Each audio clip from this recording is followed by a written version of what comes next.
આંખ છે એ જોવે એટલે મનને ગમે, એટલે મન ખેંચે, મન વળે, મન ખેંચે અને મન મારફત બુદ્ધિ એમાં જોડાય. જો એક પછી એક લિંક લાગતી જાય. આ બધે ભાંડાયડા. મન વળે, મનને બુદ્ધિ વળે, એ બુદ્ધિને સ્ટિમ્યુલાઇઝ કરે, એને સીધો કનેક્શન આપે. અને બુદ્ધિને માનેલા અહમ વળે, એટલે હું પણ જે અંદર રહેલો છે હું પણ વળે. જાણીએ છીએ આ અહમ પણ એક સામાન્ય પ્રકાશ, એટલે ચેતન આત્મા પ્રકાશ વડે પ્રકાશિત થાય છે. અંદર છે ત્યાં સુધી આ બધું થાય. અંદર આત્મા છે જેને ચેતન કહીએ છીએ, એ છે એટલે જોઈ શકાય છે. એ ના હોય તો લગભગ કેનોપનિષદ કે કઠોપનિષદમાં આવે છે કે અંદર જ્યાં સુધી બ્રહ્મ બેઠો છે ત્યાં સુધી હું બ્રહ્મ બોલી શકું છું. એટલે અંદર બોલવાનો જે ધક્કો લાગે તેને બ્રહ્મ કહેવાય. આ ઉપનિષદનો મુખ્ય પોઈન્ટ. તો પહેલો અંદર સ્ટિમ્યુલાઇટ થાય. જ્યાં પ્રકાશ કોણ આપે છે, એને વાંહેથી ધક્કો કોણ આપે છે? ચેતન. હવે ચેતન એ જ આત્મા. એ વિના તો આ દેહ ખોટો જ છે. તો ચેતન વડે પ્રકાશિત થાય છે. તે સામાન્ય પ્રકાશ જ બધાનો જ્ઞાતા, બધાનો પ્રકાશક અને બધાનો આધાર છે. હવે બધાનો જ્ઞાતા એટલે એના વડે જ જ્ઞાન મળે છે. એ ના હોય તો જ્ઞાન મળતું નથી. કારણ કે જ્યાં સુધી આત્મા છે ત્યાં સુધી હું સાંભળું છું, અને સાંભળું છું એ મન ઉપર જાય છે, મન બુદ્ધિમાં ઉતારે છે, અને બુદ્ધિ આત્માને પ્રભાવિત કરે, ખેંચે આપણને. કારણ કે બુદ્ધિ ને મનની અંદર સેકન્ડના 100મા ભાગમાં પ્રક્રિયા ચાલુ થઈ જાય. આમ જોવા જઈએ ને તો આપણે જે બોલીએ છીએ ને એ અહીંથી ઉત્પન્ન નથી થતું. આપણે જે બોલીએ છીએ ને એ કોમ્પ્યુટરમાં ઉપર પ્રોસેસ થાય. આ બુદ્ધિની અંદર એનો વિચાર આવે, એ મન મારફત જીભ સુધી જાય, અને જીભ જેવું બુદ્ધિમાં ઉત્પન્ન થયું, મન ધક્કો મારે અને સાથે સાથે એ જીભને પણ એ બાજુ વાળે, એટલે માણા બોલે. હવે એટલી બધી પ્રક્રિયા થાય ને, એના સેકન્ડનો 100મો ભાગ જ હોય, એટલી ઝડપથી થાય. હવે કરી લ્યો 1 સેકન્ડના 100 ભાગ કરો, એટલી ઝડપથી આ થાય. એટલે આપણે જયારે બોલતા હોય ને ત્યારે એટલી ઝડપથી બુદ્ધિ કામ કરતી, એટલી જ ઝડપથી મન કામ કરતું હોય. હવે જો વચ્ચેથી મન ભટકી જાય ને તો તમે ગાતા હોય ને તો લીટી ભૂલી જાઓ. આ પોઈન્ટ આખો આવે. આપણે ક્યાંય પણ વાત કરતા હોઈએ અને એમાંથી જો મન હટી ગયું તો એ વાતનો છેડો નહીં મળે, બીજી વાતે ચડી જાઓ. એટલે ધ્યાન રાખવાનું કે આ બધાનો એક જ પોઈન્ટ એટલી ઝડપથી હોય કે આપણને ખુદને ખબર હોતી નથી. આ તો જ્યારે આપણને શાસ્ત્રએ બતાવ્યું અને શાસ્ત્ર ને સંશોધન માટે વિજ્ઞાને લીધું ને વિજ્ઞાનને તઈ ખબર પડી ને ત્યારે એની મનોવૈજ્ઞાનિક પુસ્તક લખ્યું. તો મન તો આપણે પહેલેથી લખેલું છે. પહેલા તો પશ્ચિમી સંસ્કૃતિ વાળા મનને જ માનતા નહોતા. આપણે તો 2 વખત આમાં લખ્યું છે કે માણસના શરીરમાં 2 મન છે, 2 મગજ છે. મગજ જો કે ઓળખી શકાય, મન ઓળખી શકાતું નથી. 2 મન છે, એક જ્ઞાત મન, એક અજ્ઞાત મન.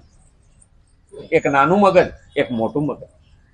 એક મગજ અંદરનું મેટાબોલિઝમ આખે, અને એક મગજ છે બહારની વ્યવસ્થા સંભાળે. હવે જયારે એક્સિડન્ટ થાય ને ત્યારે બહારની વ્યવસ્થા બગડી જાય, પણ અંદરનું મેટાબોલિઝમ ચાલુ હોય ને આપણે કઈ કોમામાં છે. આ ખરેખર અંદર ઉતરે તો આ બંગલો કેવો બનાવ્યો મારા ભાઈ, એની અંદરથી એવો મજબૂત બનાવ્યો છે કે અંદર તો બગડતું નથી, પણ બહારનું બગડે ને પછી એને હાંસવવું ભારે થઈ જાય. એટલે બેયને હાંચવવાની જરૂર છે. અને આ વડે જ આપણે પદાર્થોને પામી શકીએ અને ઓળખી શકીએ છીએ.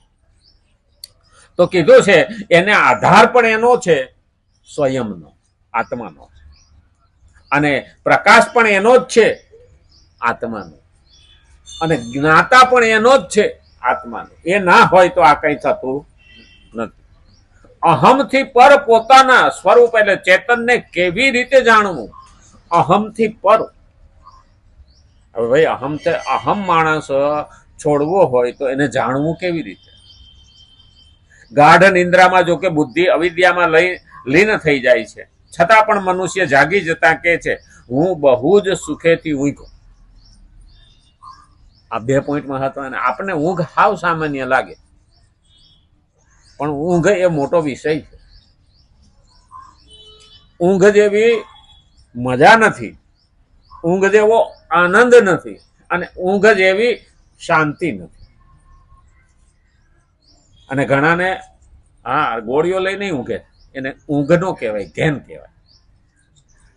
સાંજના સમયે એવા થાકી ગયા હોય ને કે ઊભા થઈને પાણી પીવા જવાની પણ ઈચ્છા થાય નહીં, પણ એ ઊંઘી ગયો અને સવારે ઉઠે ને એવો તરો તાજા હોય કે 5 કિલોમીટર હાલી નાખવાની તાકાત આવી જાય. આવ્યું ક્યાંથી? ઊંઘમાં તો બીજું કોઈ દ્રવ્ય એને લીધું નહોતું. ઊંઘ માણસને ભગવાન સાથે જોડે છે. ભગવાનનું નામ લેતા લેતા જે માણસ ઊંઘી ગયો છે તો એ સમાધિસ્થ થાય છે, અને પૈસાના વિચાર કરતો કરતો ઊંઘી ગયો તો એ ભોગ તરફ જાય છે, અને ભયનો વિચાર કરતા કરતા ઊંઘી ગયો તો ભયંકર સપના આવે. આ બધી ક્રિયાઓ છે, એ મનને ઊભું કરે છે. મન એવી વસ્તુ છે ને કે પ્રકાશ કરતા પણ 1000 ગણી ગતિથી મન ભાગે. આ પ્રકાશની ગતિ છે ને એ અવાજની ગતિ કરતા 1000 ગણી વધારે છે. આ પ્રકાશની ગતિ. સૂર્ય ઉગે ને તો કરોડો કિલોમીટર દૂર છે, અહીંયા પહોંચતા 7 મિનિટ લાગે પ્રકાશને.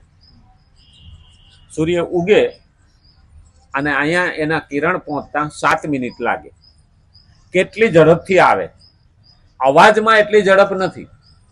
અહીંયા આપણે લાકડું કાપતા હોઈએ ને તો 500 મીટર દૂર ઉભેલો માણસ છે ને એ અહીંયા ફટકો પડ્યા પછી અવાજ ત્યાં પૂગશે, ત્યાં સુધી અવાજ નહીં પૂગે. એલો મારી લે ને પછી ત્યાં અવાજ પૂગે. આનો મતલબ શું થયો? અવાજની ગતિ ધીમી છે, પ્રકાશની ગતિ એનાથી 1000 ગણી છે, અને 1000 ગણી ગતિ છે એનાથી લાખ ગણી ગતિ મનની. કારણ મનની ગતિ એક ખાલી મગજમાં વિચાર આવે ને ગામડાનો, અને ભાગોળ યાદ કરો ને તો મન બંધ કરો ને, આંખો બંધ કરો ને તો ભાગોળ આખો દેખાય. મન ત્યાં પહોંચી ગયું. હવે એને ભાગોળ ઊભું કરતા મટીરિયલની જરૂર પડી ખરી? ના જમીનની જરૂર પડી, ના ઝાડવાની જરૂર પડી, ના પથરાની જરૂર પડી, કાંઈ નહીં. મન તરત ઊભું થઈ ગયું કે ન થઈ ગયું? હા, કાલુપુર રેલવે સ્ટેશન ઊભું કરો, લ્યો, થઈ જાય કે ન થઈ જાય? આંખો બંધ કરીને ભેગું થઈ જાય. અને અહીં બેઠા હોય ઘર યાદ આવે ને તો આખું ઘરનો દરવાજા સાથે રહોડ બોડું બધું યાદ આવી જાય. આ ગતિ છે કોની? આટલું બધું જો અંદર ઉતરેલું છે છતાં આપણે એની કોઈ દી નોંધ લીધી ખરી? નહીં. તો સામાન્ય છે ના, બહુ એની પાછળ ક્રિયા છે. અને એટલે જ કીધું અહમથી પર પોતાના સ્વરૂપ એટલે ચેતનને કેવી રીતે જાણવું? ગાઢ નિંદ્રામાં જો કે બુદ્ધિ અવિદ્યામાં લીન થઈ જાય, છતાં પણ મનુષ્ય જાગી જતા કે છે હું બહુ જ સુખેથી ઊંઘો છું. અવિદ્યામાં જતી રહી અને કોઈ જ્ઞાન હોતું નથી. આમ તો ખરેખર જોવા જઈએ ને ભગવાનની કૃપા આપણા ઉપર એવડી મોટી છે કે રાતે આપણે સૂઈએ ને ત્યારે ભગવાનને ખોળે માથું નાખીને એને જ ભરોસે સૂઈ જઈએ છીએ. સવારે ઉઠશું કે નહીં એની કોઈ ખાતરી નથી. વિશ્વાસ જ ભગવાન ઉપર છે. જ્યારે ઊંઘીએ છીએ ને ત્યારે સહેજ પણ ચિંતા જો મગજમાં હોય ને સામાન્ય પણ તો પડખા ફરશું ઊંઘ નહીં આવે. તો એ જ્યારે મગજ બંધ થાય, હવે એવી ચાંપ તો આપણા હાથમાં છે નહીં. મગજ બંધ થાય ને ત્યાર પછી વિચાર બંધ થાય. વિચાર બંધ થાય ને એટલે મન શાંત થાય. મન શાંત થાય ને એટલે ઊંઘ આવી જાય. હવે આ પ્રક્રિયામાં એ કરે છે કોણ? કઈ ચાંપ બંધ થાય છે અને બધી જ યાદ શક્તિ એક બાજુ પડીકું વાળી અને મૂકી દે. ખરેખર જોવા જઈએ ને તો આપણી બધી જ યાદ શક્તિ પડીકું વાળીને મૂકી દે એટલે એકદમ શાંતિથી ઊંઘી જઈએ. હવે આ યાદ શક્તિ લેનારો કોણ? અને યાદશક્તિ લઈને શાંતિ આપનારો કોણ? એટલે આપણે કહીએ ને, રાતે ભગવાન મને શાંતિનું દાન આપે છે. એટલે આપણે હું